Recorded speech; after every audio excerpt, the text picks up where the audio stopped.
Welcome. You're tuning into Calligraphy Unscripted. I'm Christy Tony, a calligraphy expert with 16 years of experience. And in this podcast, you can expect storytelling, actionable tips, and mindset hacks to help you along in this discipline. So let's just jump right in and ink up.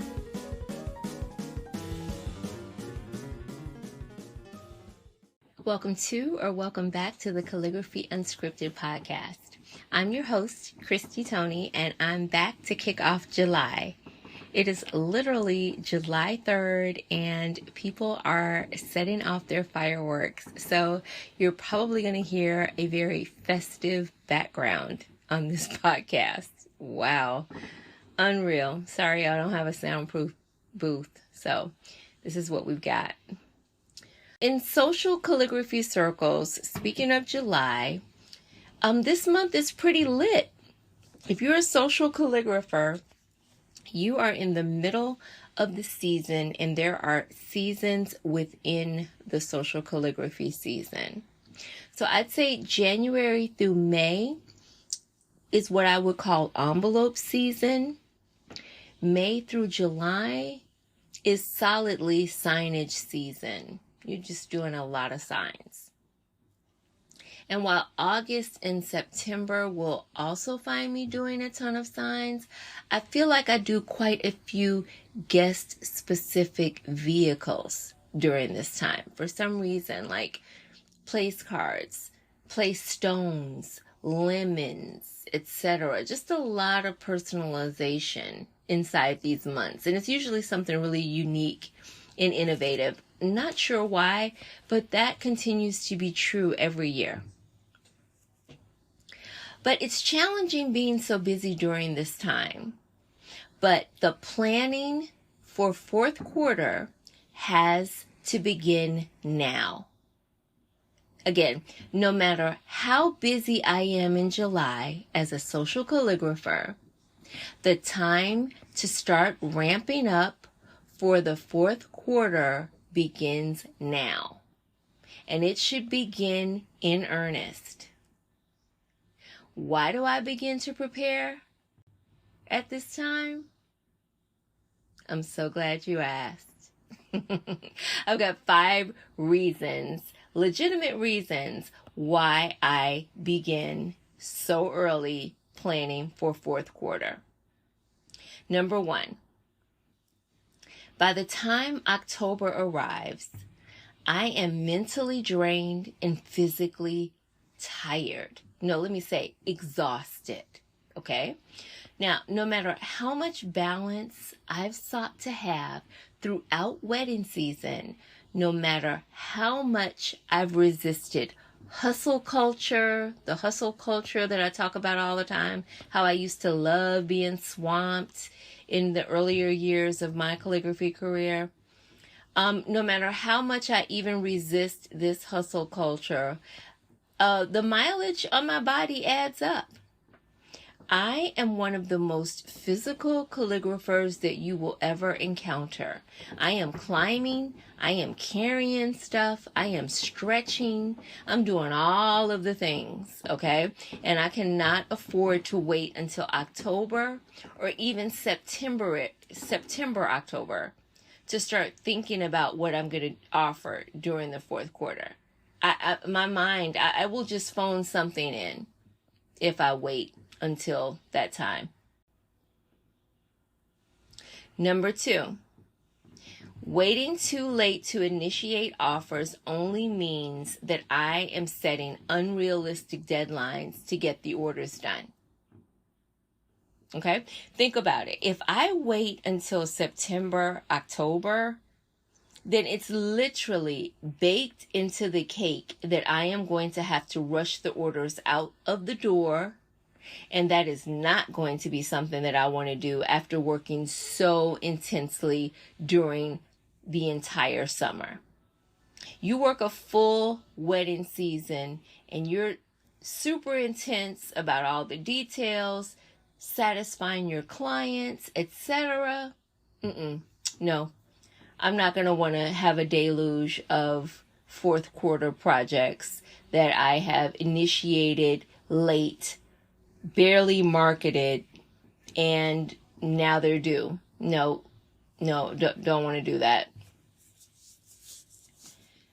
Number 3, there is a significant number of fourth quarter clientele that will like to shop early. You have people who really, really want to get started on their holiday items. Now they are looking to get their decor early. They want the early bird deals. Starting early helps me close deals with just this kind of shopper. Okay? I will also have time to market to them. Planning and scheduling just how I am going to reach my target audience matters. It really matters. And so there should be some thought put behind what you're going to do. So that's what I do. I say, let me really think about who I'm trying to close and put together a marketing campaign that will seek to speak to that audience. Now, I will say that Christmas in July is a thing. You know, you hear about Christmas in July. I think when I used to hear about Christmas in July, I just thought that it was an opportunity to put some items on sale. I thought it was just a marketing ploy. I thought it was something that retailers and entertainment venues would use to create a little buzz and do something a little different during such a warm part of the year. But during 2020, I was so just broke and busted. I really wanted to start selling items during July. I wanted to have a Christmas in July. I recall this clearly. And what I found were that it really is a thing. You know, Christmas in July is a thing. I'm not really here in the States, but in the Southern Hemisphere. So you've got people in Australia and South Africa that would like to celebrate Christmas then because it's winter there.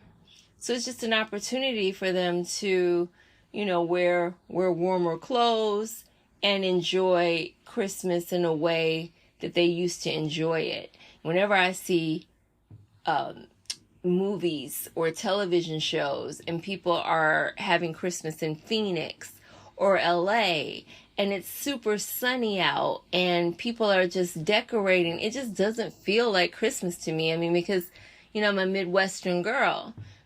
Growing up in Chicago, Christmas and holiday season means snow, period. So I totally understand the concept behind people wanting to actually have a cold weather holiday. So I just thought I'd throw that out there, that there is a thing, a real Christmas in July that is occurring in different parts of the world. But going back to number 3, there are people who would like to start early, and July is their time. Doesn't even feel early to these people. They are starting to shop in July for their decor and different things that they want. So keep that in mind. 4, I know that I need time to plan. Okay, so I need time to look and see what I offered last year. What did I offer in last year's fourth quarter? What do I already have? What kind of inventory do I already have? This all takes time to actually do correctly.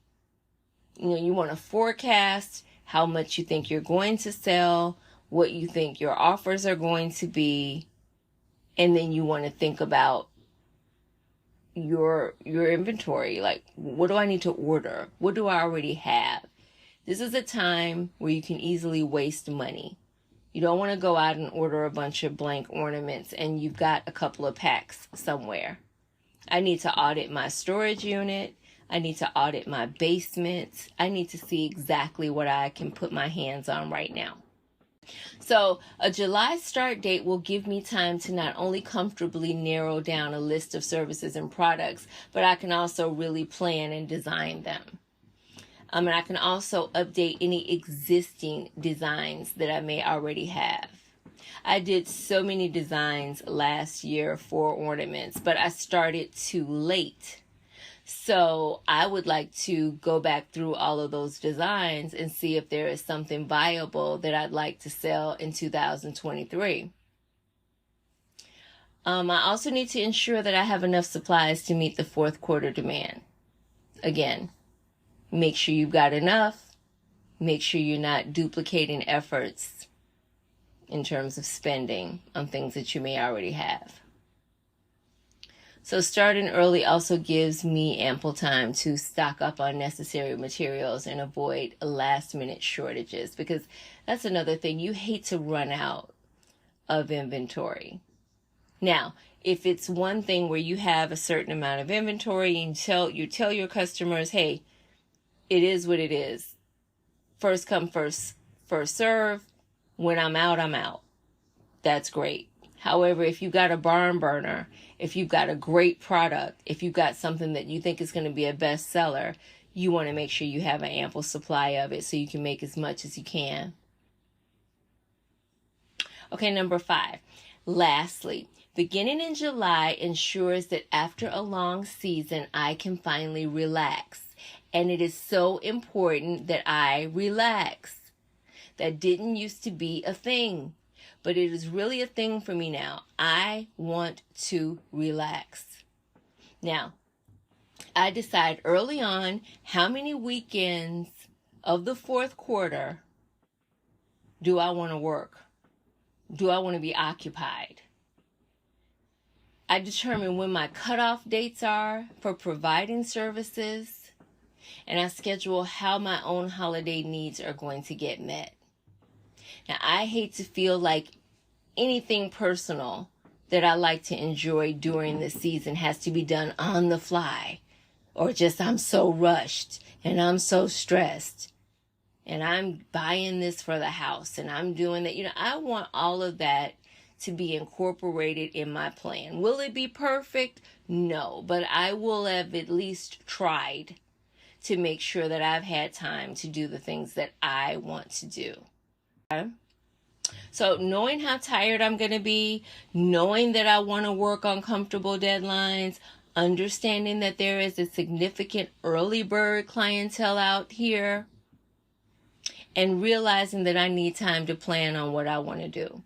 These are the things, and these are the reasons why I start in July. Now, if you've got ClickUp, if you've got Asana, if you've got Airtable, no matter what kind of tool that you use in order to organize your business, you need to actually add these line items onto your database or document or app or whatever it is that you're using. I use Google Sheets.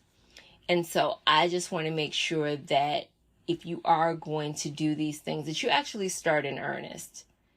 Because just thinking about it is not enough. You actually need to start writing down a plan. And I say this because there's been so many years where I've given fourth quarter a really good thought in July and August. And then September and October come and I am really scrambling still. So it needs to move beyond your mind, and it needs to actually be written out on paper or typed out or inserted into a database so you can actually see it. Now, in the show notes, I am going to leave you with a calligrapher's calendar. And these are just loose ideas about things that you can do or dates that you need to really be thinking about as the fourth quarter approaches. It's really for the whole year. So you can see the things that, social calligraphers usually think about during the different quarters. It is by no means exhaustive, but it is something that you can use as a framework. Then I've also got another link in the show notes that you can use that actually has that same calendar, but it's blank. So it gives you an opportunity to fill that in on your own with the things that maybe you are thinking of doing. Okay, so I think that it is a worthy exercise. And if you have never thought about actually getting started in July prior to this podcast, this will be a great thing for you to do, just so you can have something concrete, something physical in your hand, something that you can enter on a computer, just something that you can do to say, hey, you know what, this is a plan and I'm going to build on this plan.